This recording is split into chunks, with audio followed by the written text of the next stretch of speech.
কেমন আছো বন্ধুগণ? আশা করছি সকলে খুব ভালো আছো। তো আজকে তোমাদেরকে কি দেখাবো? আজকে দেখাবো এই পালং শাক আর লাল শাকের হারভেস্টিং। তোমাদেরকে আগের দিনকে শেয়ার করেছিলাম যে আমি কিছু শাকের গাছ বসিয়েছি এবং সেই গাছগুলো এতটাই বড় হয়ে গিয়েছে যেগুলো এখন প্রায় হারভেস্ট করার সময় হয়ে গেছে।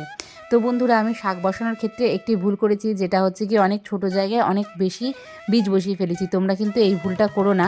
শাক বসানোর সময় যথেষ্ট পরিমাণে বড় জায়গাতে বসিও, যাতে সব শাকগুলো সমান পরিমাণে বাড়ে, যেটা আমার ক্ষেত্রে হয়নি। তো আমি দেখো অনেকটা পালং শাক আর লাল শাক হারভেস্ট করেছি। কিছু পালং শাক আমি বোনকেও দিয়েছি, শুধুমাত্র এই ঝুড়ির শাকটা না, আরও অনেকটা শাকই আমি হারভেস্ট করেছিলাম। তো এই শাকটা আমি দেখো এই দুটো 12 ইঞ্চি টবে বসিয়েছিলাম, যেটার পুরোটাই আমি হারভেস্ট করে নিয়েছি। এরপরে আমি এখানে অন্য কিছু বসাবো। আর দেখো এই টমেটো গাছ দুটো তোমাদের সঙ্গে দেখাচ্ছি। টমেটো গাছ দুটো নিজে থেকেই উঠেছে। আমার একটা 18 ইঞ্চির গ্রো ব্যাগ রয়েছে, যেটার মধ্যে আমি সবজির খোসাগুলো জমাতাম, সেটা থেকে সার তৈরি করব বলে সেখান থেকে এই টমেটোর গাছ 3টে উঠেছে।